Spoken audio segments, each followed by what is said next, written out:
Well, hello everybody and welcome back to the Football Overseas YouTube channel and welcome to another round of Championship predictions. Game week 16 is now upon us and now we can go straight on through until March without any interruptions from international breaks. The only interruptions we get at this time of year in the UK anyway are winter weather ones. So let's hope we don't have too much of that either. So what have we got then? Game week 16, as I say.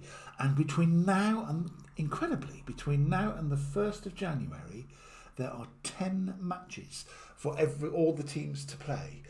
We know it gets busy through Christmas, but there's some I think it's almost relentless from now on. Saturday, Tuesday, Saturday, or Saturday, midweek Saturday, right up until January, the FA Cup third round, which is the first week of January, isn't it? So this is going to really sort people out, I think, or teams out. And where they are really with their season. This is the crux. I always think this is the absolute vital part of the season. You either build your push for promotion at the top of the table, or you sink further towards relegation, or you try and escape relegation. It's all very simple, I guess. But my goodness me, 10 games is almost a quarter of the season, isn't it? And it's all going to be packed in to the next 5.5 weeks. So off we go then. Oh, before we do that, of course, a couple of parish notes on managers and coaches and all that sort of stuff. Up until a couple of days ago, we had 4 teams that didn't have a permanent head coach or manager.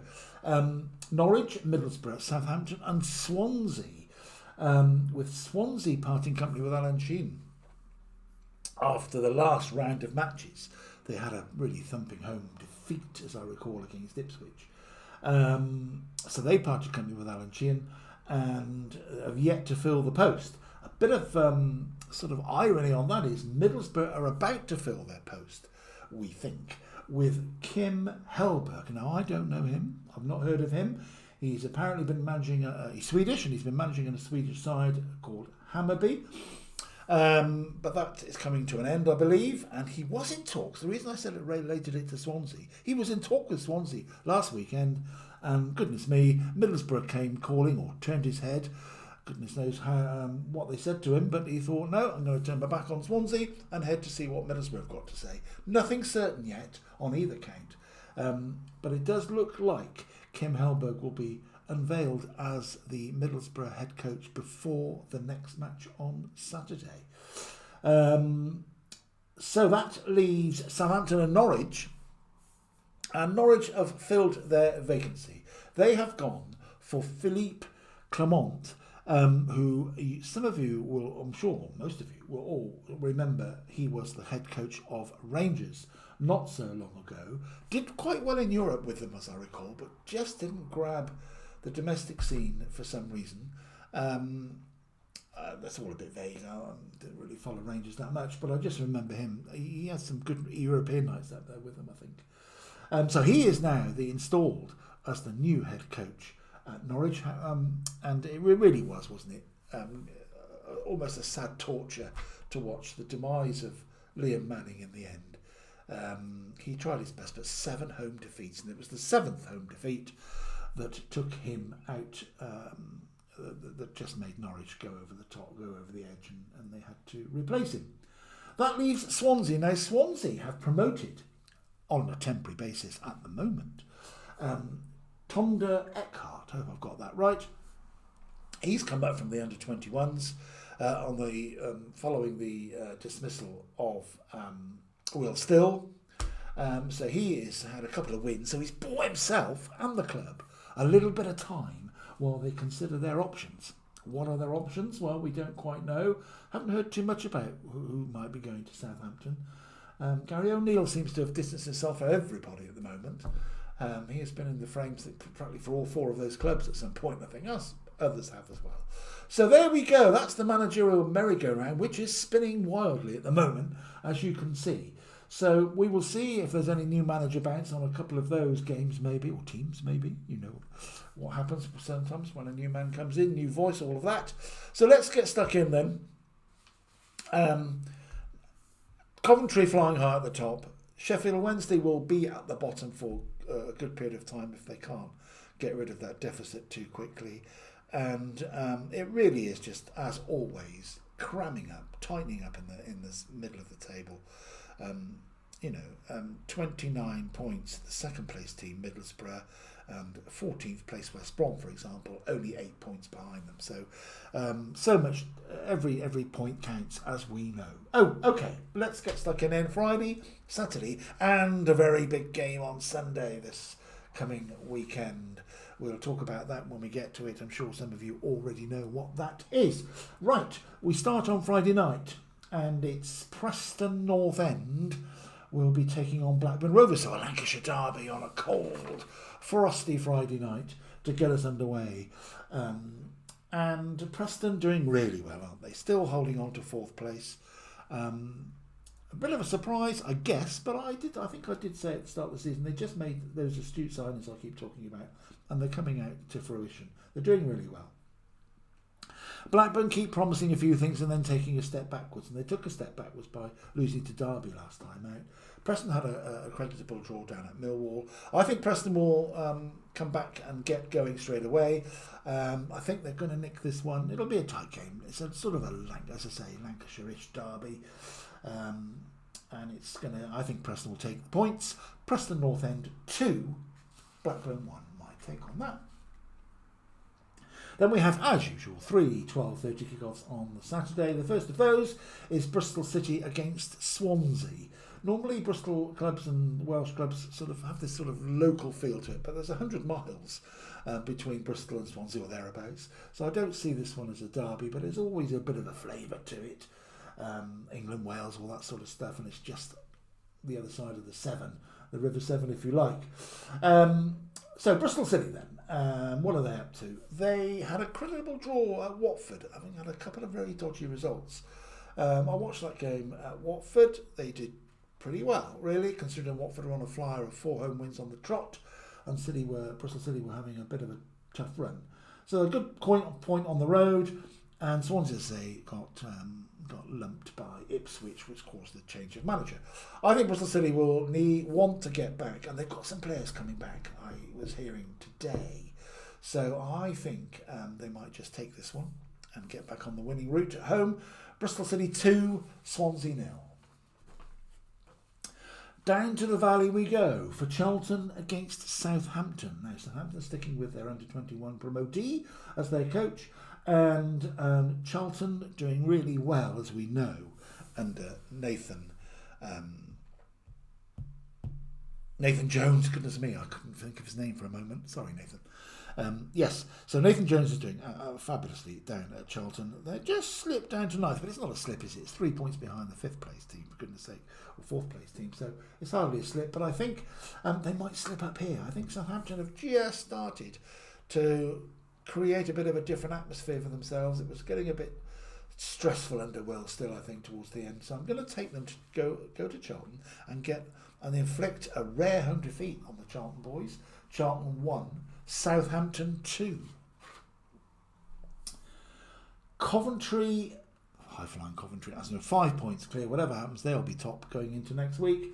Coventry against West Bromwich Albion, so sort of a Midlands flavour to this one.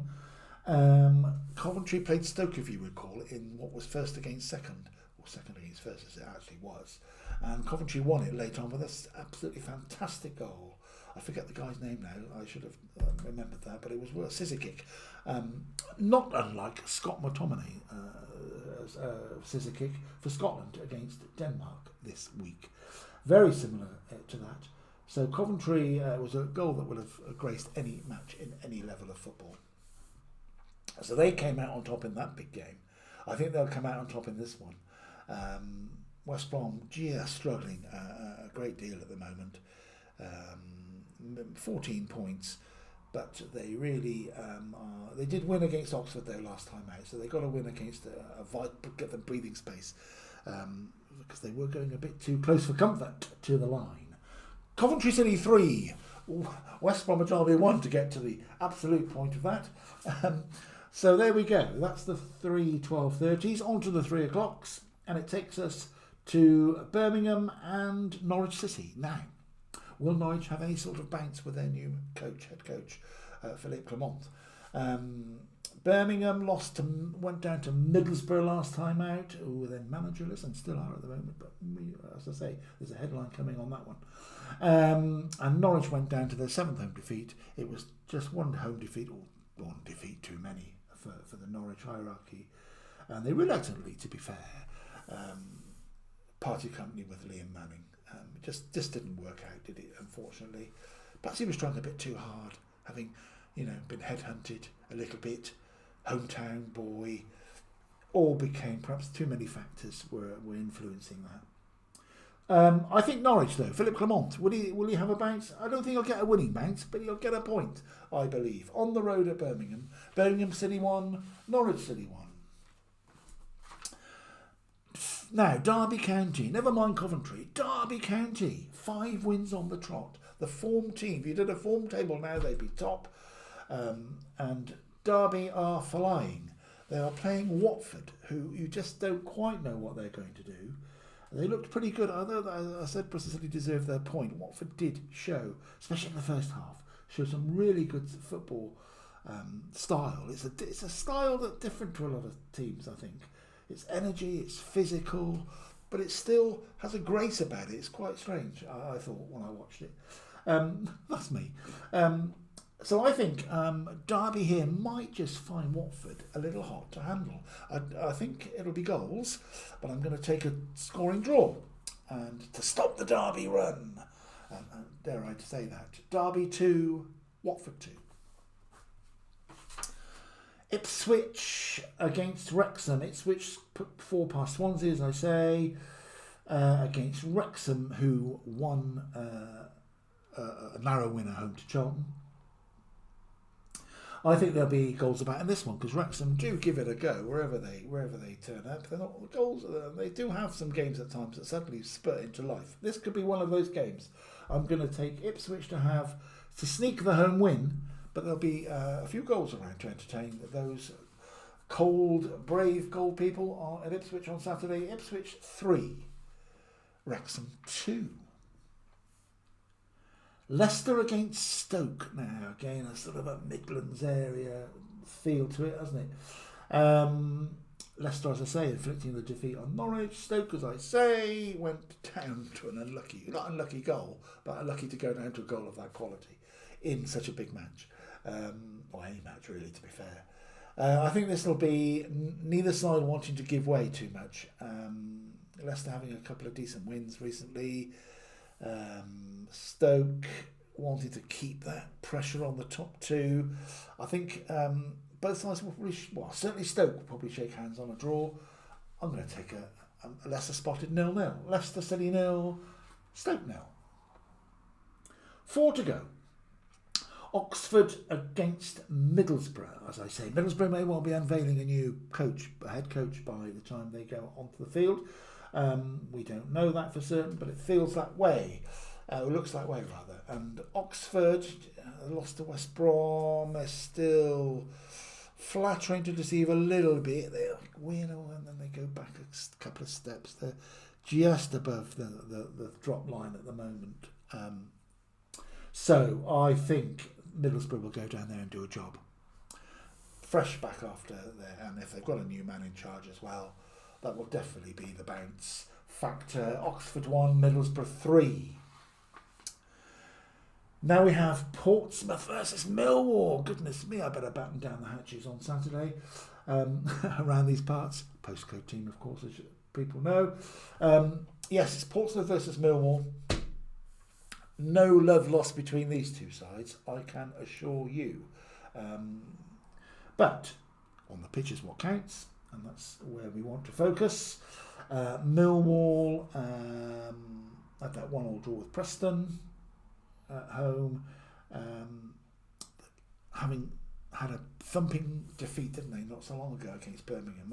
They do these things and they come back a little bit. So they're doing excellently, by the way, just in the top 6. I think they'll go down and take the points against a fragile Portsmouth at the moment. They are getting players back, though. I did read today that they're getting 2 or 3 players back who've been on long-term injuries. One of those is Callum Lang, who they've severely missed. So they're getting him back. Whether he'll play a full part, who knows? John Messina keeps his, and rightly so, keeps his cards close to his chest. So, but Portsmouth have been having a really poor. I think it's only 1 win in 11 or 1 win in 12. This is a tough match. And they've really got to be a bit careful, as I think I've said a couple of times now. They're in 20th place, just 4 points above the drop zone. And you would think that Sheffield United and Norwich probably might just escape this relegation battle. So it's going to leave a couple of other teams very vulnerable, and Portsmouth need to shape up pretty soon. I think they're going to struggle this one. I think Millwall will go down there full house, full house, a full sellout of away fans already guaranteed. I'm going to take Portsmouth just to slide to another defeat, I'm afraid. Portsmouth 1, Millwall 2.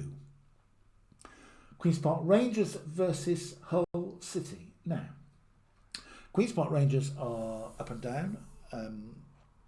They're sort of mid-drift as well, just below mid-drift. They had a 0-0 draw against Sheffield United. Both sides probably didn't want to lose that one. And Hull City, as I say, well, I didn't say, did I actually? But they did topple Portsmouth in their last match. 3-2, it wasn't as close as 3-2, I have to say. But it was done and dusted in their favour. I think with QPR games, it's either nothing or all. Not much in between. I think there's going to be... Both sides here will go for this. And both sides have played some open football at times, especially Hull. I'm going to go Queen's Park Rangers 3, Hull City 3. Goodness me. There we are. 1 game to go, and what a game to finish. Sunday, I can't remember the kick-off time, but I think it's probably midday. Sunday we have I think it's the second one already, isn't it? The second Sheffield derby of the season. Sheffield Wednesday at home to Sheffield United. Sheffield Wednesday are just just on a cloud high at the moment, aren't they? After getting their club back, getting shot of their owner. Yes, they've had a points penalty. Yes, they're going to go into League One, almost certainly. But, well, you never know. But there is time for it not to happen. But it's probably going to be the case. But they won't care about that, as I say. They'll go back to League One if that's what happens. Get going again. Miss out on the local derby, of course, unless Sheffield United decide to join them. Goodness me, that would be something. So, what's going to happen? Well, Sheffield United Wednesday, I just believe they'll want to go out, if they do, on a high note in the local stakes. And why not give them a bit of a boost? They'll have obviously it'll be a full house of both sets of fans. I'm going to take Sheffield Wednesday to nick the Steel derby by 2-1. I shall look forward to watching that just prior to my Sunday lunch. Having watched the Ashes cricket test series is coming up this weekend. So yes, Sheffield Wednesday 2, Sheffield United 1 will close off what I think will be a very busy and interesting weekend in the Championship. And it starts, as I said at the top of the clip, a very busy period indeed. So I won't dwell any more on that. I will see you next midweek when we will review some of the high points and low points of these 12 matches. I hope you stay healthy, stay warm. It's very cold in the UK at the moment. Snow and ice all over the place. So hopefully no games get affected. It is supposed to get a little bit warmer at the weekend. So let's hope for that. As I always say, one of your most important clicks of the weekend will be to click on the subscribe button. If you haven't done so before, please do. It helps the lads who run this so much. And please hit the like button and get your friends and family involved. That's enough from me. I'm sure you said that about 19 minutes ago. Enjoy your weekend. Enjoy the football. Is back in the league format. Have a great weekend, and I will see you again next week. Take care. Bye for now.